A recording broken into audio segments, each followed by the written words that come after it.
Olá a todos, eu sou André Buda Peterman. Este é o podcast 57 Minutos, onde eu realizo entrevistas com pessoas que acredito são relevantes no que tange a geopolítica internacional, aqui neste pálido ponto azul suspenso no cosmos. Olá a todos, eu sou André Buda Peterman, estamos começando mais um podcast 57 Minutos. Hoje eu estou aqui com o meu amigo João Cláudio Platenic Pitilo, como é que seria a pronúncia correta? Pitilo, né? Platenic Pitilo mesmo. Isso aí, vamos chamar de João Cláudio, que fica um pouco mais fácil. Tá ótimo. Se Ó, quiser chamar de Platenic ou de Pitilo, também não tem problema. Eu passei a vida toda sendo chamado de um ou de outro. Platenic é legal, é bem diferente também. Mas beleza, o João Cláudio. Te chamei aqui para a gente bater um papo, uma conversa. Já conversei com bastante escritores, historiadores, e é sempre bem interessante. O pessoal do podcast 57 Minutos adora a prova. Eu, particularmente, gosto muito. E a Segunda Guerra Mundial, ou como tu mesmo se refere à Guerra Patriótica, né? Ela é um tema super interessante. Eu confesso que eu aprendi sobre sobre o nome Guerra Patriótica com o teu Instagram, e as histórias que tu conta ali eu também fui aprendendo ali, porque a gente tem uma tendência que é ter uma história só de um lado, né? Apenas de um lado.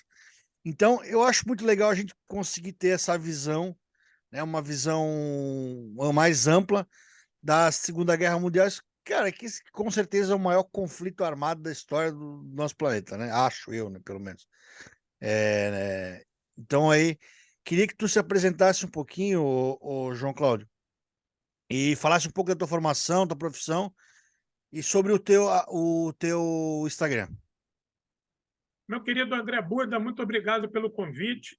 Um abraço a todos e todas que seguem aí os 57 Minutos. Estou aqui ao pé do canhão hoje, à tua disposição aí, para a gente disparar aí uma saraivada de verdade histórica no que tange a Segunda Guerra Mundial ou a Grande Guerra Patriótica para os soviéticos, né? Eu me chamo João Cláudio Platenic Pitilo, tenho 49 anos, sou nascido e morador da cidade do Rio de Janeiro, casado com um filho de 9 anos e sou professor de História e historiador. Legal. Eu acho Também... que, desculpa de interromper, Oi? mas João Cláudio, o teu sotaque carioca denuncia, né? Ah, O sotaque carioca, olha, na primeira vez que eu estive em Cuba, em é, 1993, eu não sei se tu já viu lá, está lá no Instagram, eu estou contando as minhas aventuras em Cuba. legal. Contei lá uma passagem lá, inclusive até do treinamento técnico-militar que recebi lá. Caramba. E tem umas fotos lá bacanas, lá, de fuzil Mosin Nagant, lá, muito legal. E tinha um cubano lá que ele gravava, todos os brasileiros que iam lá, ele gravava, porque ele era professor e tradutor da língua portuguesa. E Certo. ele gostava de gravar os sotaques, né? E o Aham. sotaque que ele mais se identificava era do carioca. Ele falava: meu irmão, vocês falam arrastado, vocês não terminam a palavra, vocês emendam a palavra na outra, as gírias de vocês são confusas. Eu falei: tem razão. O Rio de Janeiro foi, durante muito tempo, né, cara, a capital, era um local cosmopolita. Todos vinham para o Rio de Janeiro, né? Na época do Exatamente. Império, do Reinado. Então, aconteceu um mix de idiomas, né? Tanto de europeus quanto de africanos e dos indígenas brasileiros também. Então, meu irmão, deu essa merda que a gente fala aí, e sem dúvida nenhuma, é até curioso, mas o carioca ele criou um dialeto para ele, É. entendeu? Longe do Brasil, tu tem dificuldade de conectar a gente com os outros estados no que tange a língua portuguesa. Mas, olha, Inclusive, eu acredito que esse merda, esse R, que difere do é o R. português, deve ser dizem que é do francês, né? que a corte queria imitar o francês. Não sei se é verdade, mas dizem que é coisa da corte portuguesa, queria imitar o R francês e ficou Porque assim. até o século XVIII, a final do século XVIII, início do século XIX, o idioma que era falado aqui, o português que ele era falado aqui no Brasil, ele tinha forte influência do Tupi-Guarani. Ah, sim. Então, você tinha um português que já não tinha mais nada a ver com aquele português de Portugal e muito menos com o português que é falado na África. Ele já Uhum. era um português muito semelhante às pronúncias dos troncos de linguístico tupi-guarani. Então, tanto que a gente tem, eu não sei se você conhece esse ditado, mas a gente falava, "Ó, não me venha com nhenhenhen". O Uhum. nhenhenhen é um idioma indígena. O nhenhenhen é um tronco do tupi-guarani. Então, o português falava, não me venha com nhenhenhen, ele entendia o tupi e o guarani, mas o nhenhenhen ele tinha dificuldade de entender, entendeu? Aí Que- ficou com isso, não me venha com nhenhenhen, eu não me vim com manha. Não vem com manha, não vem com nhenhenhen. Nós ficamos com isso aí. Agora eu quero ver explicar para um gringo o que é o nhenhenhen. Não, então, olha, eu não sei, tu viu a live que eu fiz ontem com o Dani Shaw, né? O É. Dani, o Dani é o seguinte, o Dani, quando vem para o Rio de Janeiro, ele cisma de ficar só em morro e favela. Ele aluga uma casa no Vidigal, outra no Chapéu Mangueira, e ele fica a todo momento, ele fica assim para mim, ó, corrija a minha pronúncia. Se eu falar alguma coisa errada, tu corrige aí. Porque o Dani ele fala bastante idioma, né? O espanhol ele fala muito bem, porque a esposa dele é dominicana. Ele Certo. vive entre a República Dominicana, Jamaica e Cuba. É o triângulo das Bermudas dele. Só Ele tem outra parte. só um adendo. Que chato Que chata. Não, a vida do Dani é muito chata. Aí ele vive, a outra parte do tempo ele vai para a Europa, com esses parentes que ele tem catalão. Aí ele fala o catalão também, fala o português foi uma imersão. Ele vem aqui para o Rio de Janeiro e como? O que o Dani deu sorte? Que o Dani ele é de origem muito pobre lá nos Estados Unidos. Ele foi Uhum. criado no Harlem, entendeu? Certo. Bronx, Harlem. Apesar de ser branco e de olhos azuis, ele é um cara que é de origem muito humilde. E outra coisa, Uhum. ele desde cedo andou na rua, aprendeu a se virar e aí foi boxer há muitos anos, jogava vôlei. Quando não deu mais para o vôlei, ele tinha que continuar na faculdade. Aí ele teve que inventar um esporte, inventou o boxe. Então ele sai na porrada com aquela galera nego muito mais forte que ele só é muito alto, né? E aí ele fez boxe muito tempo, e a vida do Dani era de porrada. Então, quando ele vem para o Rio de Janeiro, ele se sente em casa, né, cara? Tá feliz da A vida. realidade dura, violenta do Rio de Janeiro não assusta ele. O cara vem do Harlem, vem do Bronx, entendeu? Então, para ele, meu irmão, aqui tá até mais barato. Mas beleza. Então, João Cláudio, só falando ali do teu projeto, né?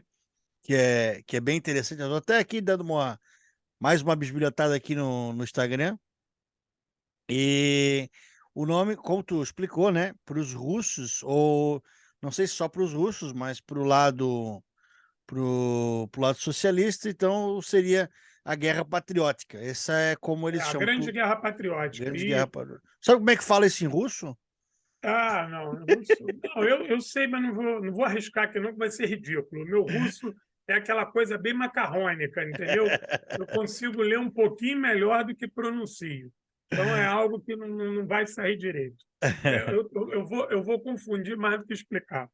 Mas olha, o Buda, esse, Fala. esse Instagram, ele é uma coisa que é o seguinte: até 2 anos atrás, eu não tinha rede social nenhuma. Uhum, Zero. Zero rede social. Eu uhum. não respondia nem e-mail. E até Caramba. 4 anos atrás, eu não tinha nem o WhatsApp direito.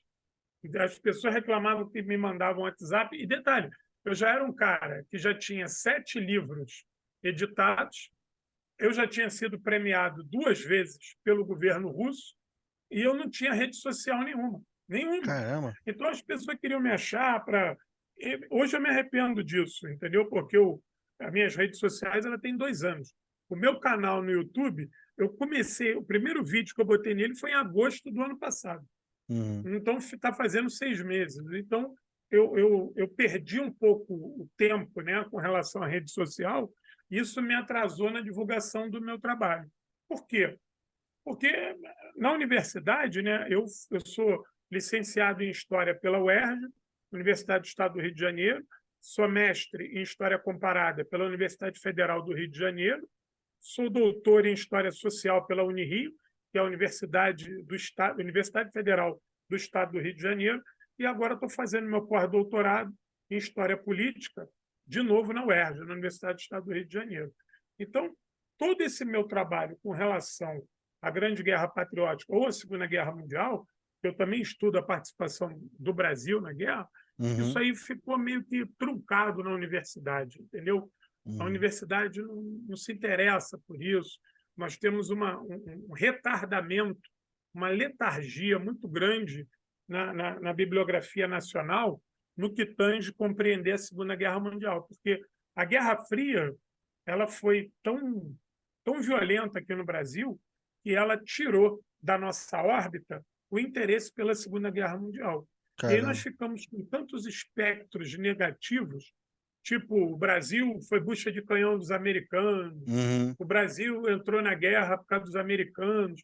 Isso é o Brasil foi lá grande para brincar, o Brasil foi lá para sambar, a Isso é uma Batalha grande das inverdade, Toninhas, não porque, sei o quê. porque tanto os ingleses quanto os estadunidenses eles não queriam que o Brasil fosse para o teatro de operações europeu. Isso foi uma decisão do Vargas, foi uma luta do Vargas. O Vargas queria que o Brasil tivesse entre as grandes nações, porque o Vargas sabia que o pós-guerra seria confuso e o Brasil precisava ter um exército de primeira linha. Então, a ida do Brasil ao teatro de operações da Itália colocou o Brasil como o único país latino-americano a lutar na Europa e mais. O Brasil é o único país independente. O Brasil é o único país independente que fez parte do contexto aliado, excetuando Estados Unidos e Inglaterra.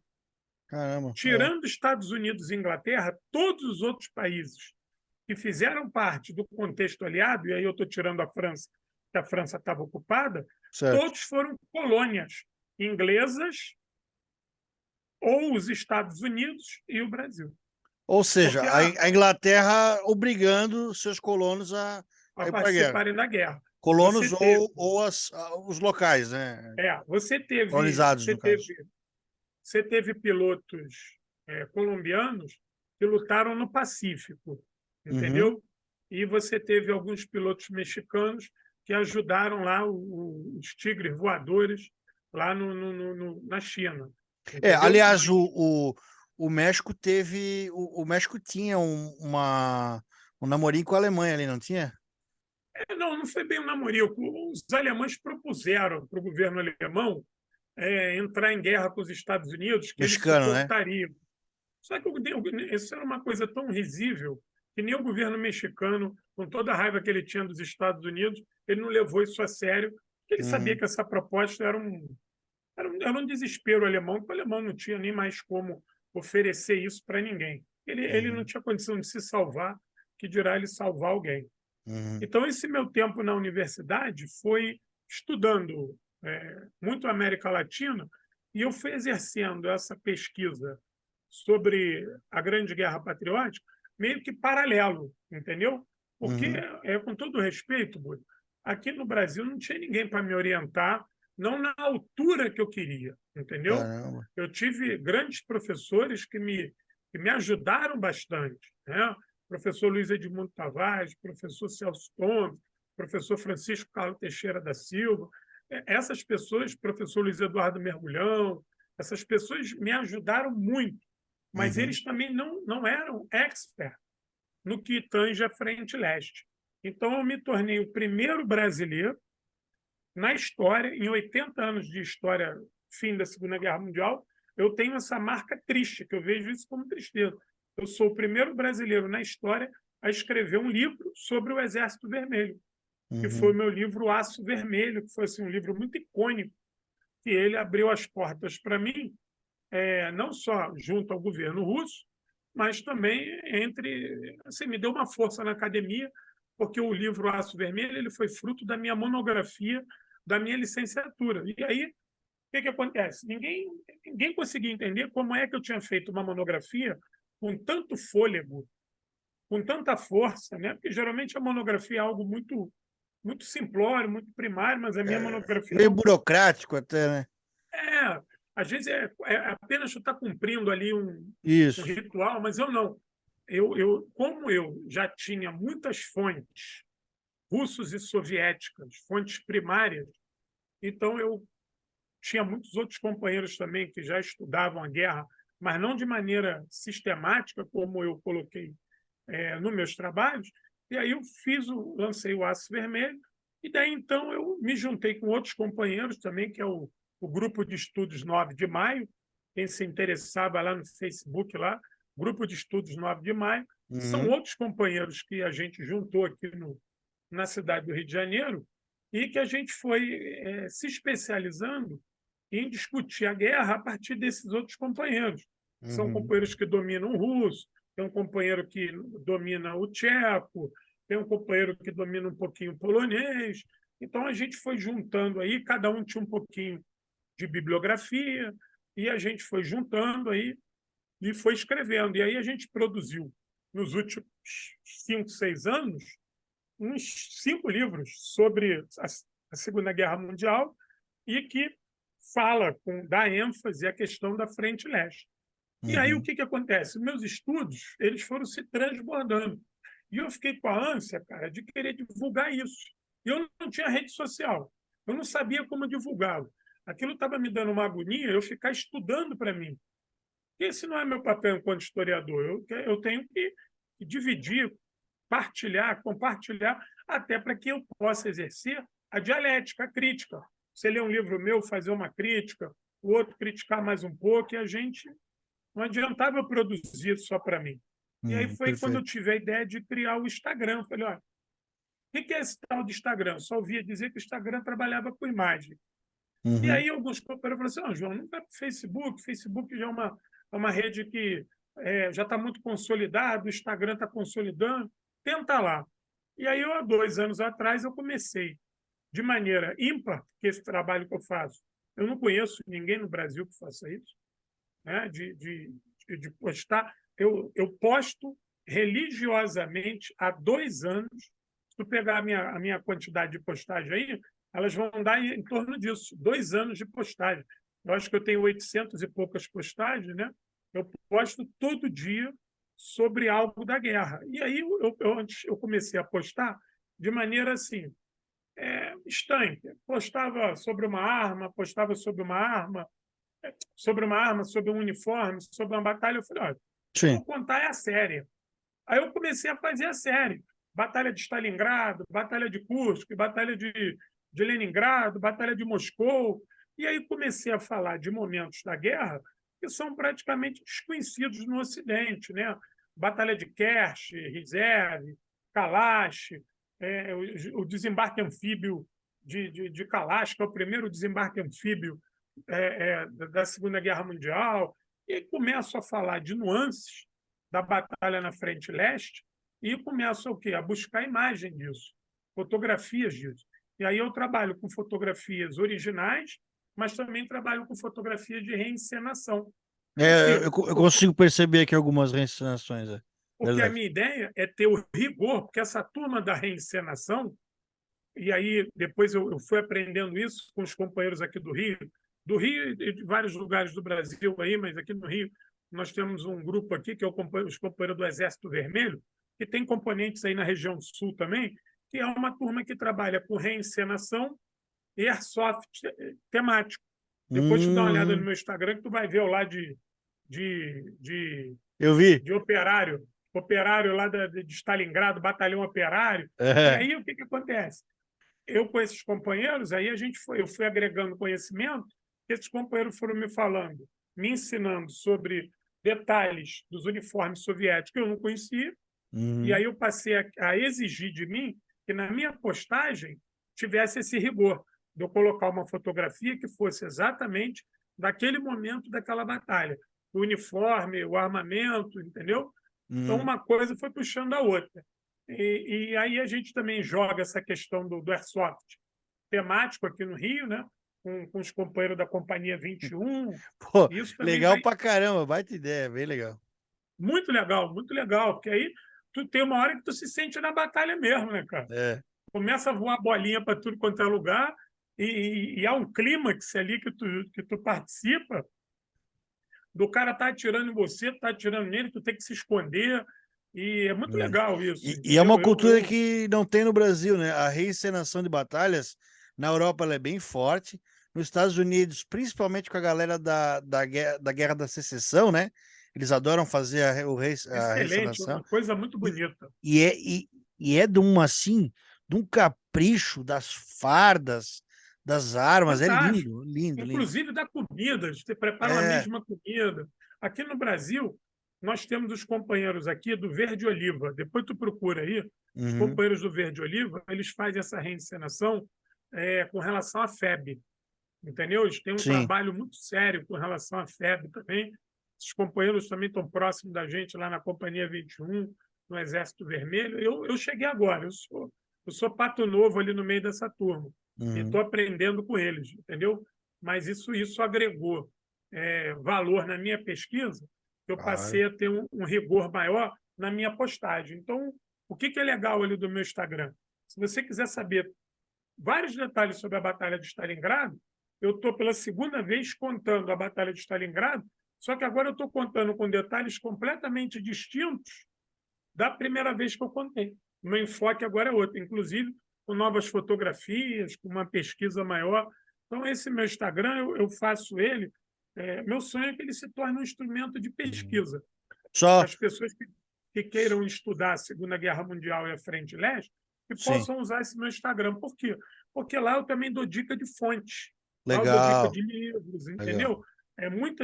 Quando eu faço afirmação sobre números, eu coloco lá a fonte. E Só essas ali fontes. sobre o Stalingrado, é a batalha mais longa da Segunda Guerra? Não. A batalha mais longa da Segunda Guerra é a batalha mais sangrenta. É a Batalha de Rizeve. A Batalha de Zev. Rizeve ela vai durar quase 4 anos, né? Caramba! Porque ela começa logo depois de Smolensk, ou seja, em junho, julho, entre julho e agosto, eu acho que já estava começando a Batalha de Rizeve, em 41, e você só vai terminar a Batalha de Rizeve, você só vai pôr um fim naquilo ali, quando você definitivamente desencadeia a Operação Bagration.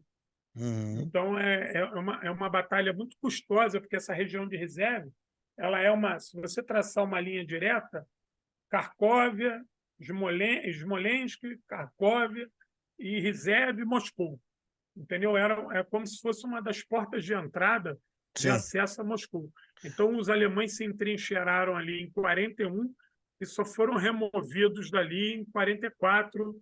Então, foi uma batalha muito sangrenta. E os soviéticos, eles nunca abandonaram a Batalha de Rizeve. Eles estavam Uhum, sempre fustigando, inclusive a operação. Quando os soviéticos lançam a Operação Urano, uhum, que é a que vai finalizar a Batalha de Stalingrado, eles vão lançar uma Operação Pequeno Saturno em conjunto, que vai encostar as tropas soviéticas para no saliente em Rizeve também, porque precisava liberar a pressão contra Moscou. Então, em uhum, 1943, Moscou ainda estava ameaçada de ser atacada de novo se você não tivesse ali uma pressão soviética na direção de Rizeve. Então, uhum. a Batalha de Rizeve é a mais sangrenta e a mais longínqua durante a Segunda Guerra Mundial, toda a Segunda Guerra Mundial. Que durou 4 anos. E a de Stalingrado foi 2? Não, a Batalha de Stalingrado ela começa em julho de 42, julho de 42, começa a Batalha de Stalingrado e ela termina em fevereiro de 43. É em Uhum. torno aí de 8 meses de batalha, que é a Por, Batalha de Stalingrado. e por que a Batalha de Stalingrado ela é tão icônica, então, Ela é nesse sentido? icônica pelo seguinte: primeiro, que você tem uma cidade que foi completamente destruída. Ninguém acreditava que Stalingrado conseguiria resistir toda destruída. Só quem acreditava na vitória eram seus defensores. Isso era um ditado do Stalingrandense.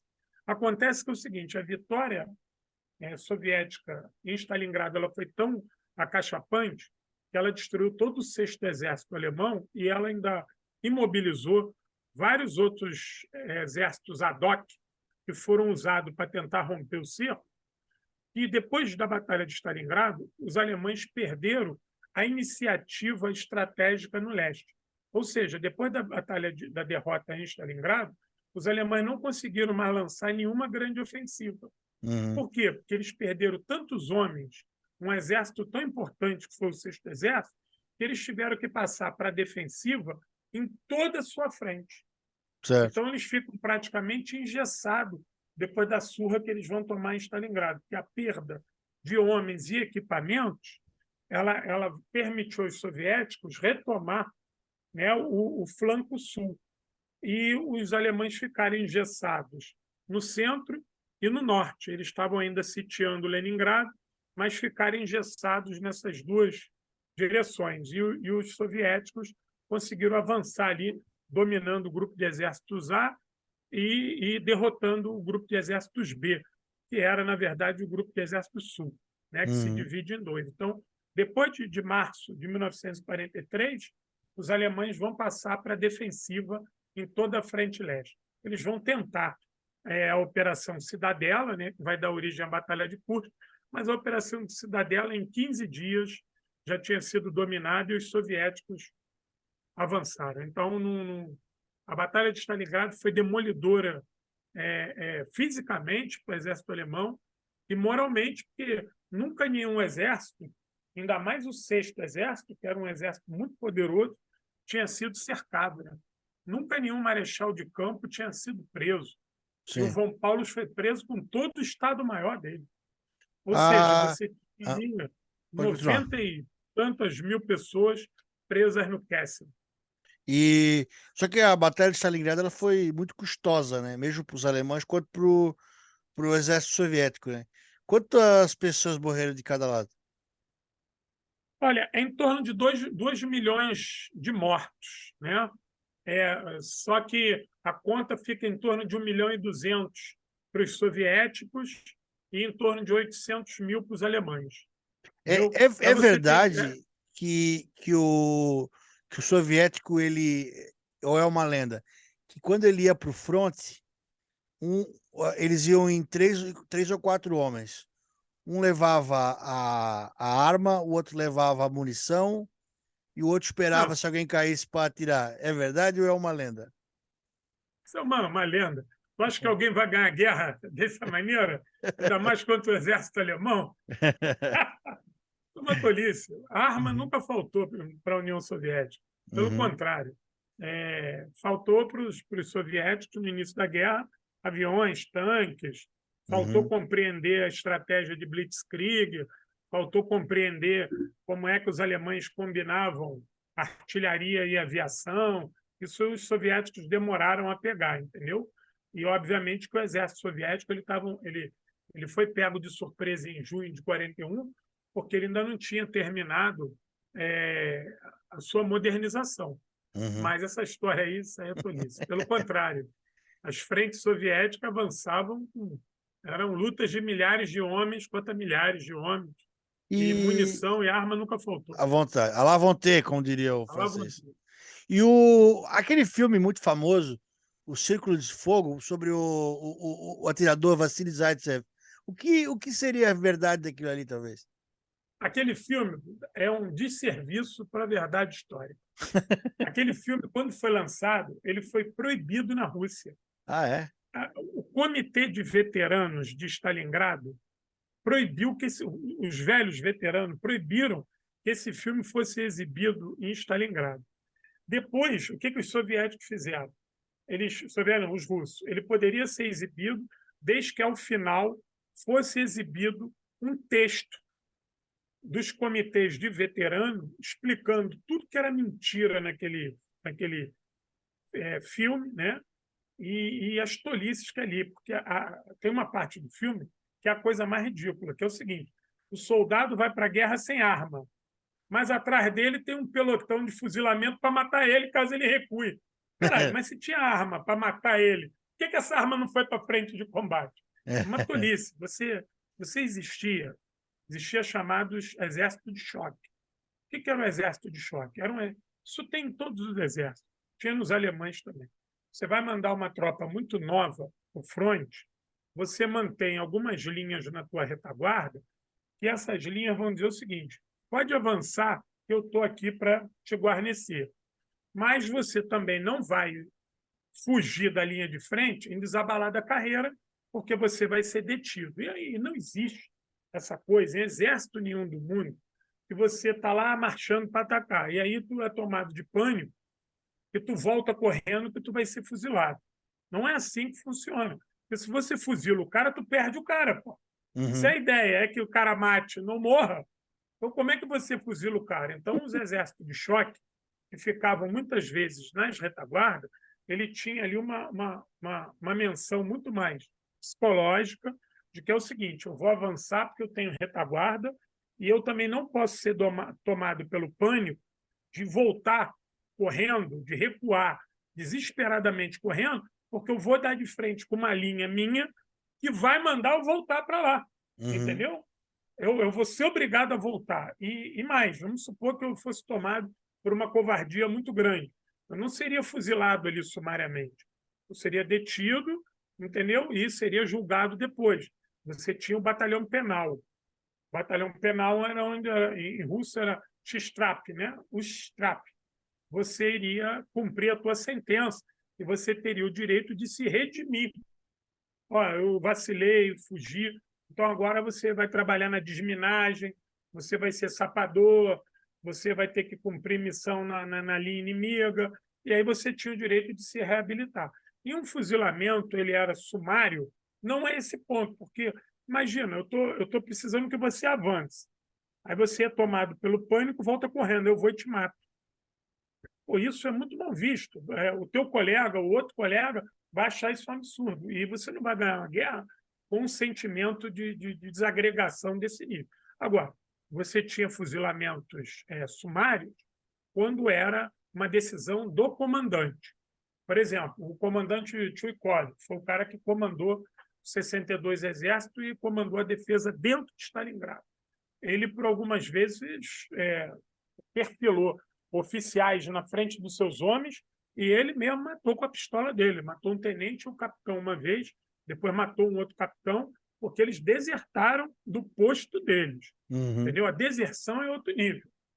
É diferente de você ter pânico na linha de frente e você congelar, você não avançar, você recuar, você abandonar o teu posto, aí é deserção. Aí, muitas das vezes, isso é uma execução sumária. Mas essa questão sumária só pode ser tomada pelo comandante. Beleza, então, João Cláudio. A gente conversou um pouco sobre o modus operandi, desmistificou aí uma lenda que eu carregava aí comigo do Exército Vermelho, que essa bobagem aí, do cara, um ia com a arma, o outro ia com a munição, o outro ia esperando os dois morrer para pegar a arma municiada.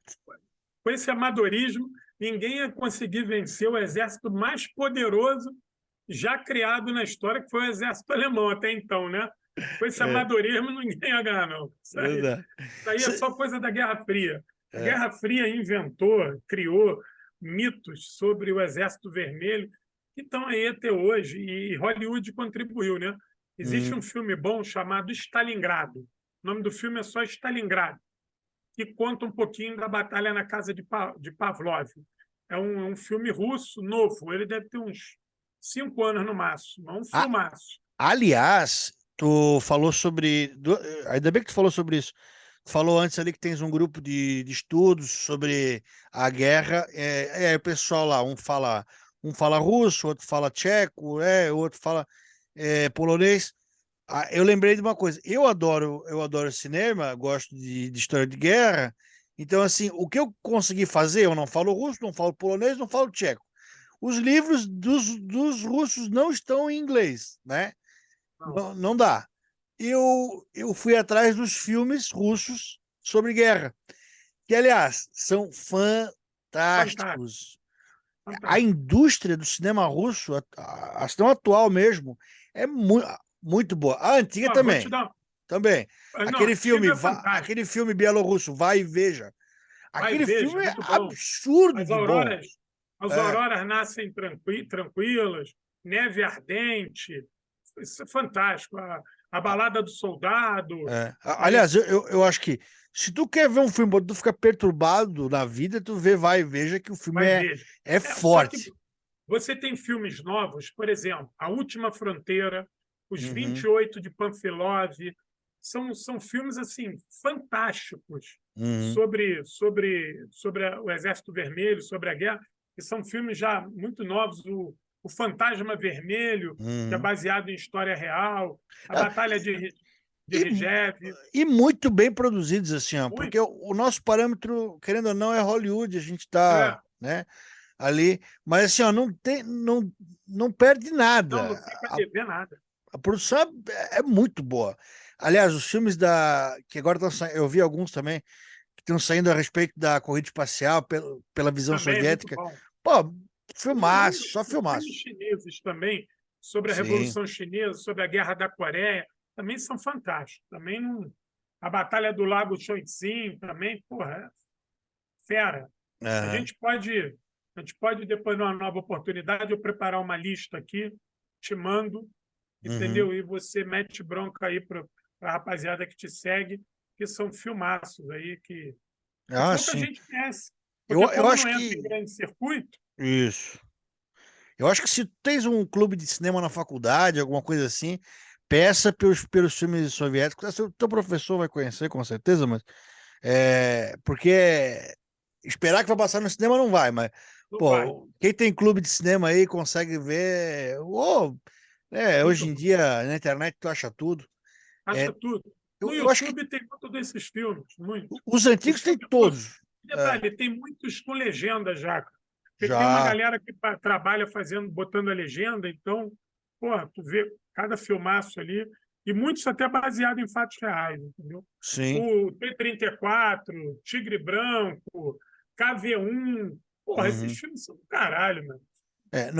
Não é da Segunda Guerra, mas é do Afeganistão, é aquele da Pelotão 9. Esse aí é bom pra caramba. No Pelotão, muito bom. Aquilo lá esse foi um baque. Eu nunca tinha visto a visão soviética sobre o Afeganistão. Né? Aquilo lá é bom. Mas voltando a outra arte, que é a escrita, né? E o nome do teu livro é, baita nome louco, né, cara? O Exército Vermelho na mira de Vargas. E aí tem aquela foto do Vargas apontando, mirando ali. E o Homem de Ferro ali, o Stalin ali fazendo assim, olha. Fala um pouco aí, então, dessa publicação aí do teu livro. Cara, esse livro ele é fruto da minha dissertação de mestrado na UFRJ, né, Universidade Federal do Rio de Janeiro. Eu trabalhei com história comparada e eu comecei fazendo uma comparação de como a União Soviética narrou a guerra, como é que ela produziu os livros dela pós-guerra e como é que o Brasil viu a guerra. E aí eu fui achando documentos inéditos do período Vargas, né, do Estado Novo, no qual eu já era um pesquisador por conta da questão do nacionalismo e do trabalhismo que eu já pesquiso há muito tempo. E aí eu fui ficando seduzido, porque muitos desses documentos eram documentos inéditos, principalmente os documentos do Itamaraty. E aí eu pude ver coisas completamente inéditas nesses últimos 80 anos com relação à discussão diplomática entre Brasil e Washington, Brasil e Londres, Brasil e todas as capitais mundiais. E aí que está, o Brasil não tinha relações diplomáticas com a União Soviética. O governo Vargas ele era anticomunista até a medula. Porra, e aí o que fazia? A União Soviética ganhando a guerra. Fazia o quê? Uma puta de uma censura produzida pelo DIP, Departamento de Imprensa e Propaganda. Eu tenho um documento aqui, que está aqui no livro, que é uma coisa legal. A primeira foto que o Brasil publica da Batalha de Stalingrado é uma foto que é um galpão, só tem um galpão. O galpão não tem nenhum símbolo, nenhuma marca, nada. Podia ser um galpão em Santa Catarina, podia ser um galpão na Indonésia. É só um galpão. Tem ideia aquela foto de um galpão? Aí está assim, Stalingrado resiste, está lá a foto do galpão. O jornal ficou proibido de circular 24 horas porque botou uma foto de Stalingrado. tem outra coisa que é fantástica. O Winston Churchill, no aniversário da Revolução Soviética, ele faz um discurso saudando o Exército Vermelho pela vitória, o Stalin. Winston Churchill, um dos maiores anticomunistas da história. É verdade. Aí o Departamento de Imprensa e Eu Propaganda... eu tenho 2, 3 livros dele aqui, ó, eu lembro, ele fala mal pra caramba. Pra caralho. Ele é a pessoa mais insuspeita do mundo. Né? Aqui no livro, eu revelo um documento do DIP, Departamento de Imprensa e Propaganda, que fala assim: censurar o discurso do Winston Churchill está demasiadamente elogioso para os soviéticos. Sabe? Eu tinha toda uma paranoia. E aí eu comecei a fazer. Aí eu mudei um pouco o rumo da minha dissertação de mestrado e comecei a fazer uma comparação seguinte. Comecei a pesquisar os jornais brasileiros, né, hemeroteca digital, principalmente os jornais da capital do Rio de Janeiro. Aliás, a Correio da hemeroteca Manhã, digital é absurdamente fantástica. absurdo, coisa de louco. Eu volta e meia vou lá procurar alguma coisa. Já achei jornais aqui da minha cidade em alemão que são Fantástico. história pura. Aí eu comecei a focar o Diário Carioca, né, o Correio da Manhã, que eram os jornais principais, mas trabalhei um pouquinho com o Jornal do Brasil, com o Globo, e trabalhei também com alguns jornais estrangeiros, New York Times, New Chronique. Por quê? Porque eu fui comparando esses jornais. Primeiro, os Estados Unidos e a Inglaterra não censuraram as informações sobre a guerra. Eles davam manchetes gigantescas sobre as vitórias soviéticas. E aqui no Brasil, não. Aqui no Brasil, a gente só foi conhecer a guerra na Batalha de Kursk. Porque o Brasil noticiava que os soviéticos estavam ganhando a guerra, mas assim, vitórias na frente leste. Alemães recuam na frente leste. Exército russo avança, mas não tinha mapa, não tinha nome de general. Aí tem um documento também do DIP que é assim: proibido publicar qualquer foto de governante ou soldado ou militar soviético que não esteja acompanhada do seu similar ocidental. Porra, em 1943, tu não ia achar um soldado soviético do lado de um americano nunca. Do lado do inglês, nunca. Eles só foram se encontrar em 45. Porra, então não podia publicar. Então você não sabia, assim, todo mundo conhecia, saiu nos jornais, manchetes garrafais dos oficiais alemães, oficiais ingleses, oficiais estadunidenses, mas os oficiais soviéticos ninguém sabia, não podia publicar, entendeu? Então a censura foi algo assim. A Batalha de Moscou foi a primeira derrota dos alemães na guerra. O Brasil não viu em detalhes a Batalha de Moscou. O Brasil não teve noção do que foi a Batalha de Moscou.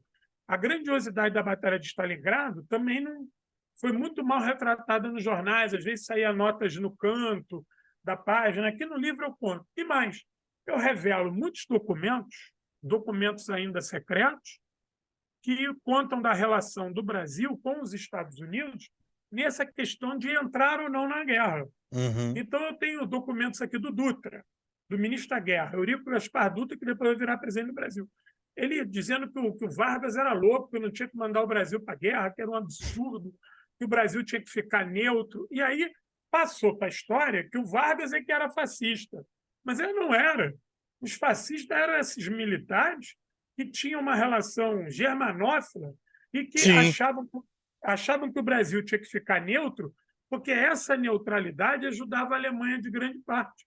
E eles diziam que o Brasil tinha que ser a mesma coisa que era o Chile e a Argentina, uma neutralidade que, na verdade, ela era uma neutralidade subliminar, porque ela apoiava os alemães. Eu revelo aqui documentos. Que a Argentina tinha uma neutralidade com aqueles comícios gigantescos do Partido Nazista lá. Rapaz, olha, a maior, Ambiver, né, que era a unidade de espionagem e inteligência alemã, a sua maior sede era no Brasil. O maior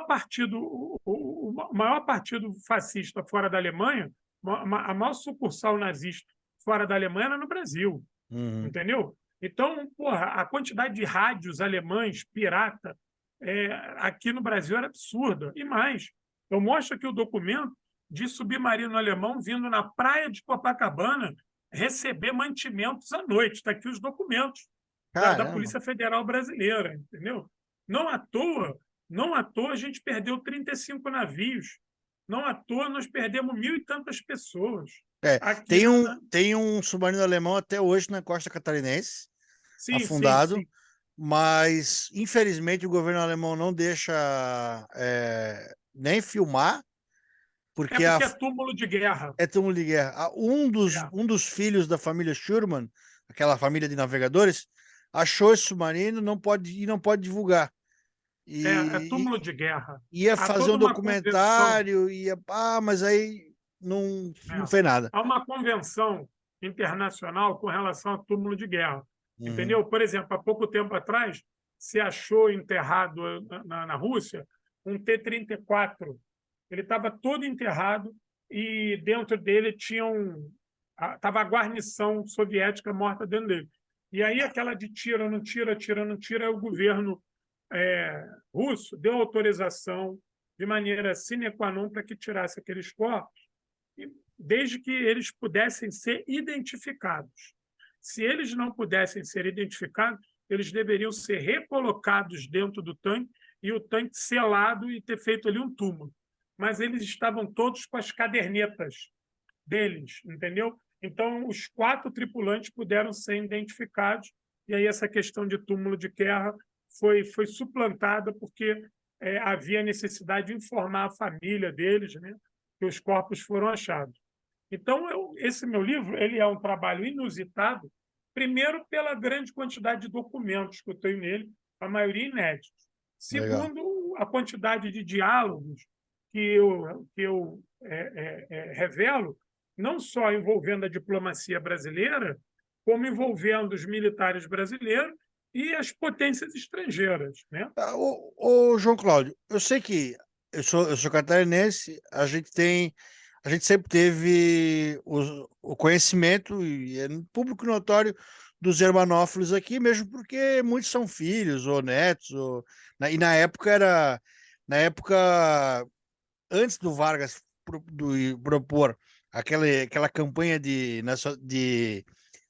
nacionalização e patriotismo nacional, faltava um pouco dessa cultura de patriotismo e o pessoal daqui se via, até hoje se vê um pouco, mas naquela época era bem mais, se via como mais alemão do que até brasileiro.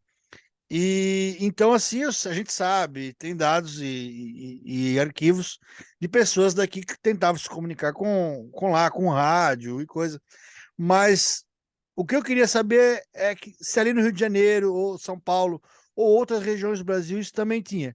Eu sei que Rio de Janeiro, Espírito Santo, também tem colônias alemãs, austríacas, né, germanófilas bem grandes também. Até São Paulo também. É, como é que era o resto do Brasil nessa visão? E depois, por que, que o exército brasileiro é tão germanófilo? Aqui no Rio de Janeiro e São Paulo, você também tinha colônias grandes de italianos, de austríacos, de todos os povos que compunham o eixo. Então, Os acabava tendo japoneses, né? japonês, húngaro, todos esses povos compunham o eixo. Então, eles acabavam também, muitas das vezes, tendo esse comportamento mais pró-alemão. Aqui no Rio de Janeiro, por ser capital, foi a meca da espionagem. Depois você dá uma pesquisada, eu revelo aqui no livro também, mas isso não era o meu objeto principal, mas Certo. na hemeroteca digital você vai ver vários jornais sobre apreensão de rádios piratas, né? Porque o principal porto do Brasil era o porto do Rio de Janeiro e o porto de Santos. Então, Uhum. a ideia dos alemães era interromper a ligação do Brasil com a Inglaterra e com os Estados Unidos no que tange o fornecimento de suprimentos. Então, existia, assim, aqui no Rio de Janeiro, claro que não tanto quanto na região sul, a ação o nome que era usado na época era súditos do eixo. Hum. Era essa a nomenclatura que se usava. Você tinha a ação de súditos do eixo que torciam para a Alemanha. Inclusive, isso gerava inquérito policial militar e você acha muito isso aqui no Arquivo Público do Estado do Rio de Janeiro. São processos inteiros de pessoas que foram denunciadas por atividade pró-eixo. Por exemplo, eu vi o caso de uma senhora italiana que tinha uma pensão aqui na Praça Mauá. Eu perdia muito tempo lendo isso, porque eu achava isso rico, né? Uhum. E ela dava declarações, ela falava em italiano, com os italianos, quando ela estava dando comida, meio-dia, ela vendia comida, a gente chama aqui de dar pensão, Uhum. e ela saudava o Reich alemão, o Duce, e Mussolini. nesse dia tinha um cara lá que falava italiano e ficou indignado com isso, foi lá na delegacia de polícia e denunciou isso. Uhum. Entendeu? Uhum. Você, inclusive, teve a tentativa de uma marcha pró-fascista no Rio de Janeiro, no auge da guerra, entendeu? Então, Uhum. o Rio de Janeiro e São Paulo foram sacudidos também por essa onda. Só que o Vargas, a partir de 42, quando ele vai declarar guerra à Alemanha, ele se livra da velha guarda fascista que compunha o Estado Novo. Ele vai Uhum. se livrar desses caras, entendeu? Lorival Fonte, ele vai se livrar desses caras todos. E boa parte desses militares germanófilos, o que acontece? Ele vai enquadrar essa turma. Por quê?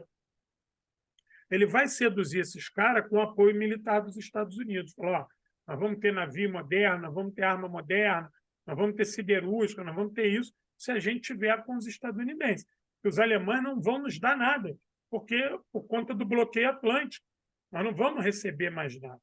Então, para você ver que o Vargas sempre esteve com os aliados, quando Pearl Harbor é bombardeada em novembro de 41, o Vargas, naquele momento, faz uma saudação aos estadunidenses em Pearl Harbor, condena o ataque japonês a Pearl Harbor e congela relações com o eixo.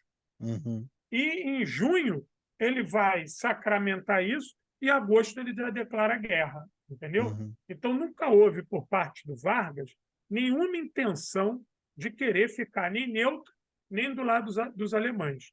Isso aí eu falo melhor disso na minha tese de doutorado, que em breve vai lançar um livro.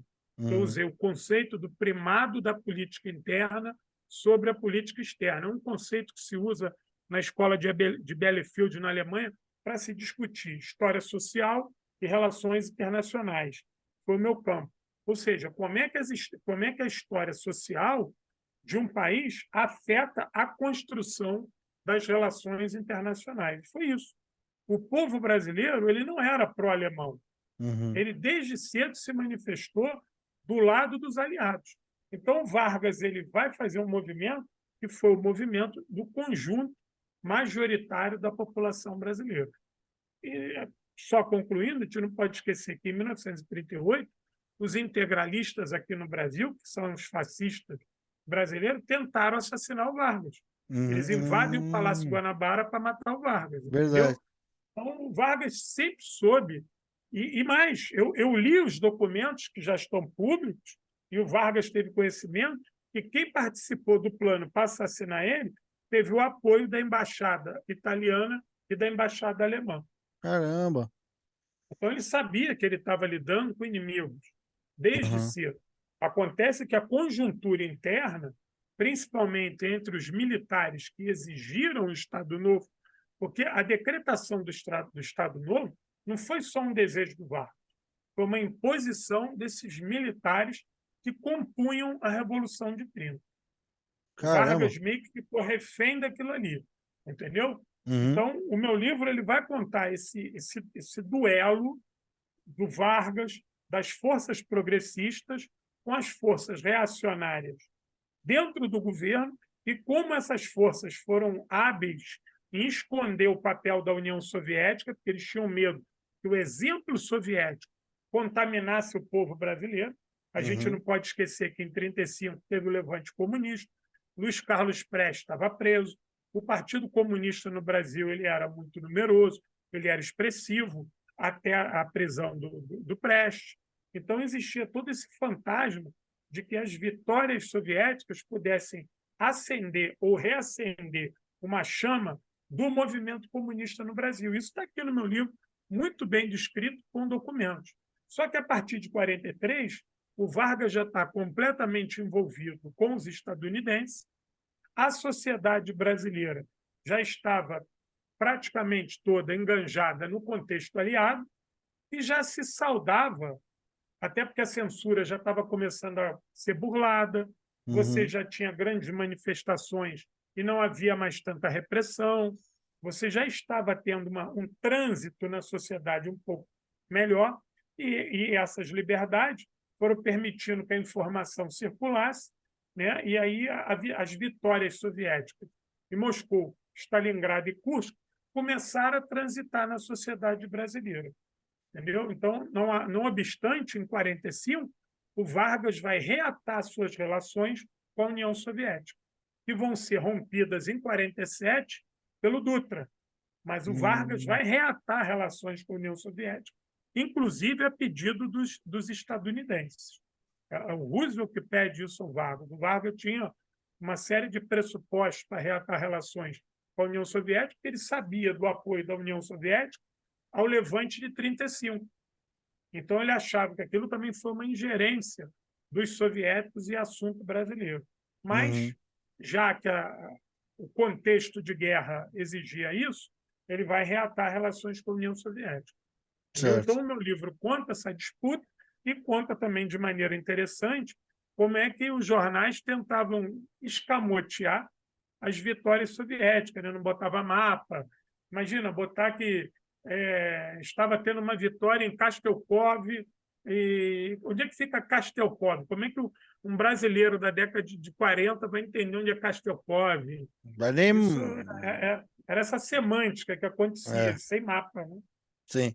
E então, bom, naquela época, nós tínhamos uma boa parcela da população já pró-socialismo, já socialista, mais perseguida, talvez, que Olha, buscavam informações a respeito.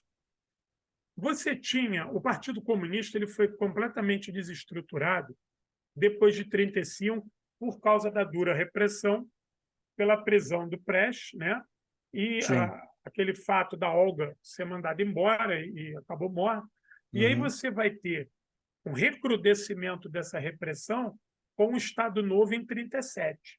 Aí, uhum, aí, aí você vai ter uma política anticomunista oficial. O que antes era algo meramente policial vai se tornar uma política de Estado em 1937. Então, o Partido Comunista ele estava na clandestinidade, com muita dificuldade de sobreviver.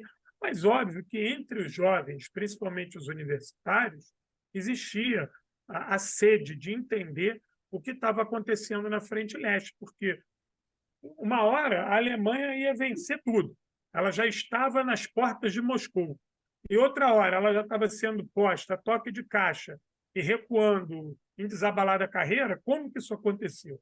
uhum, E que exército vermelho é esse? Então, havia o interesse de se entender a guerra e de entender o papel, né, do movimento comunista, porque aí você vai ter os guerrilheiros comunistas, chamados partisãs, no uhum. mundo todo, tomando a frente da luta. Né? E isso vai acabar reverberando na imprensa, ainda mais a partir de 1943. Então, eu acredito sim que havia uma curiosidade de se entender isso e de se buscar conhecer mais aquela União Soviética. E os militantes do Partido Comunista, que estavam numa clandestinidade e com dificuldade de emergir, a guerra foi um pretexto para que eles pudessem voltar à militância, né, e poder falar da guerra e da vitória na frente leste como que quem está derrotando o fascismo é o movimento comunista, é um país de orientação socialista. Então, Uhum, óbvio que isso acontece, tanto acontece que os militares tinham pânico disso, uhum. reclamavam disso.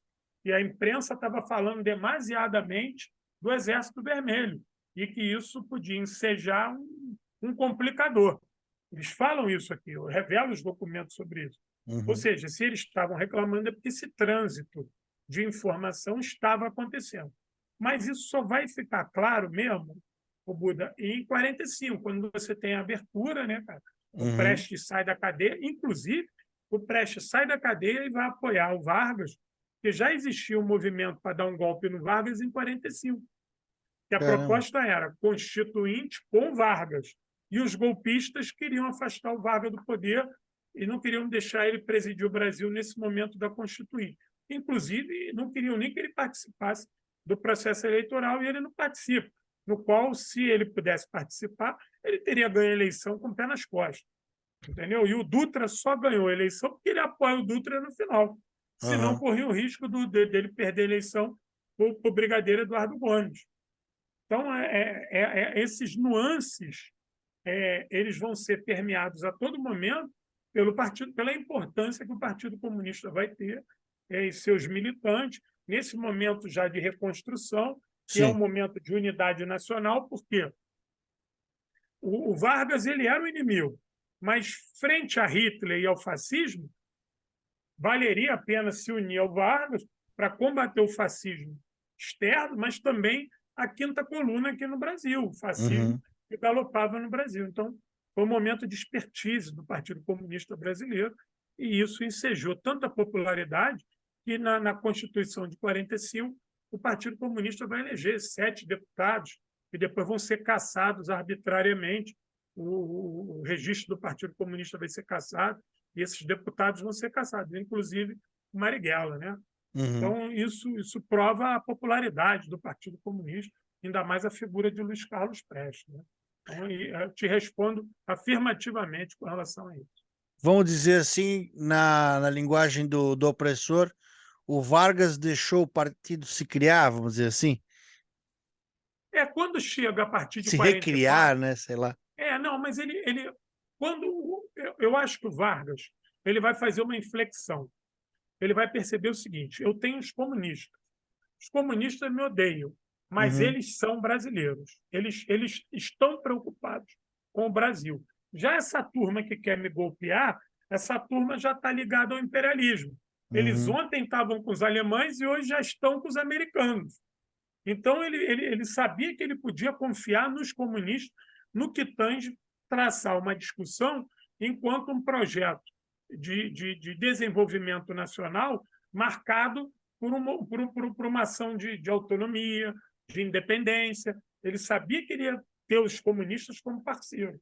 Então, por mais anticomunista que ele fosse, Uhum. mas ele entendia que os comunistas eram, da mesma maneira que os comunistas entenderam que ele era um aliado naquele momento, eu acredito que ele também tenha feito essa inflexão e visto, não, esses caras são meus aliados no projeto de construção de um Brasil autônomo. Isso ele percebeu. Então, ele vai entender que a repressão já não cabia mais.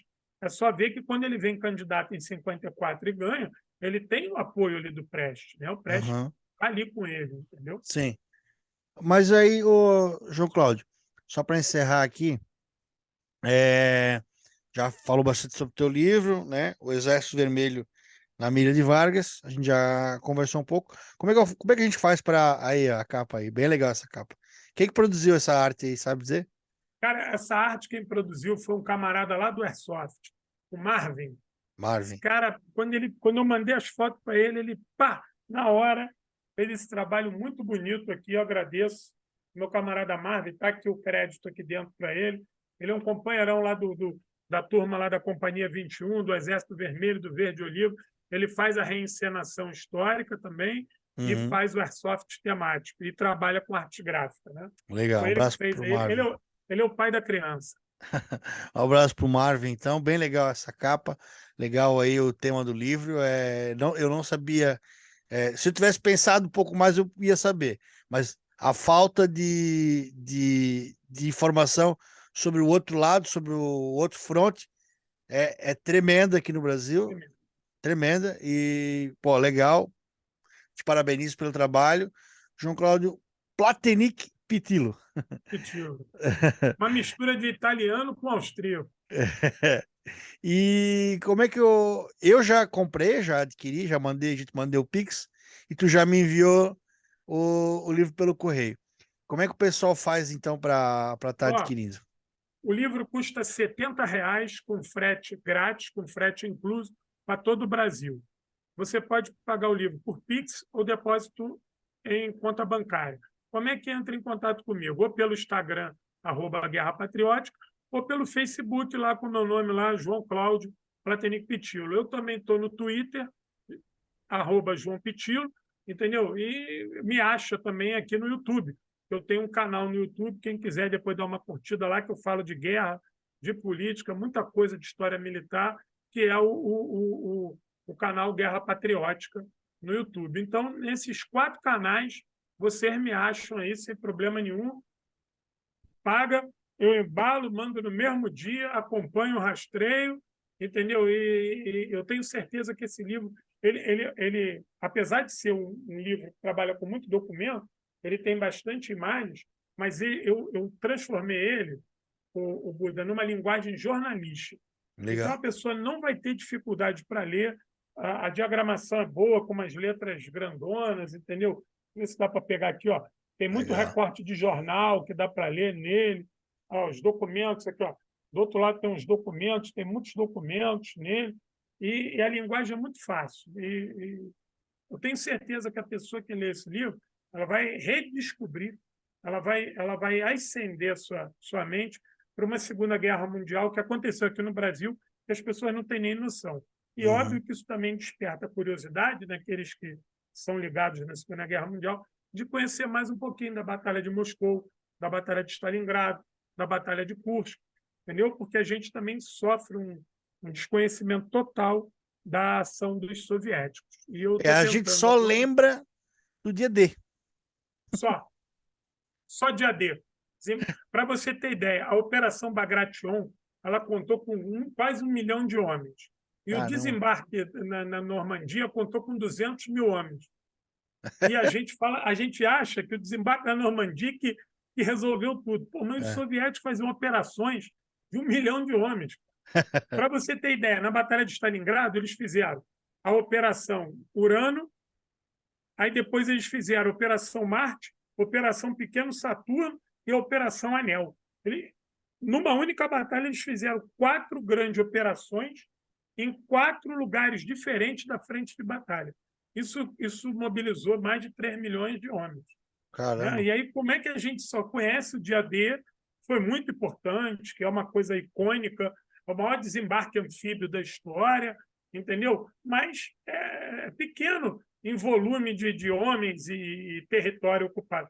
Para tu ter ideia. Cara, a população do Uruguai inteira foi mobilizada nesse dia. 3 milhões. Para tu ter ideia, os americanos ficaram presos ali em St. Louis. Aquele filme Resgate do Soldado Ryan, ele mostra a dificuldade dos americanos, que a ideia era gastar 3 dias na Batalha de St. Louis.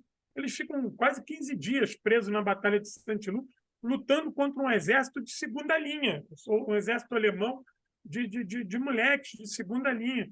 Então, a elite do exército alemão ela estava sendo tragada na frente leste, entendeu? Então, a gente, todo respeito aos combatentes aliados, eles merecem todo o calor da nossa gratidão, mas a gente precisa compreender que 75% das forças do eixo foram destruídas na frente leste. Então, em números, principalmente em números absolutos, os soviéticos, não obstante, olha aqui, vou te dar um número real, que a gente trabalha com o número errado.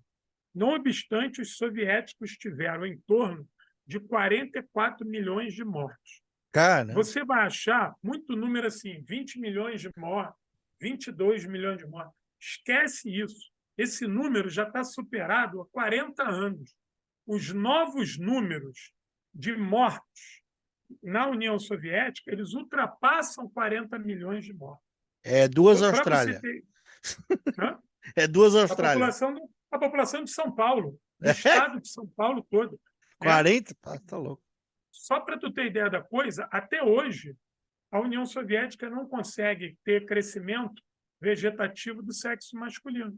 Até hoje, o número de mulheres na Rússia é muito maior do que de homem. Não é pouco, não é muito maior. É verdade. Existe a dificuldade do caramba. Por quê? Pela quantidade de homens que morreram na guerra. 80 anos depois, eles não conseguiram ainda suplantar isso.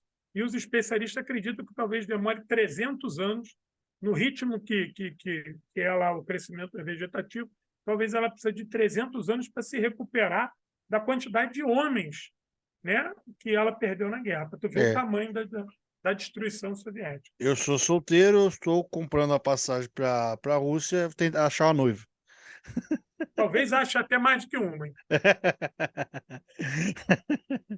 Mas obrigado, então, João Cláudio Platenic Pitilo, do Instagram Guerra Patriótica. Queria agradecer aí. Vou encerrando aqui a nossa participação. A gente passou um pouquinho dos 57 minutos, tá? Queria deixar o teu abraço. Eu quero te agradecer aí o carinho, o convite. Estou aqui ao pé do canhão à sua disposição. Um abraço para toda a sua audiência. Precisando, é só chamar. E quando o livro chegar aí, quero, por favor, as suas observações e críticas. Hein? Opa, valeu, muito obrigado. E gostei muito do papo. Tomara que em breve a gente continue e bata outro papo aqui no podcast 57 minutos. Valeu! E este foi os 57 minutos com André Buda Peterman. Mais um podcast que orbita a podosfera do Berrocast.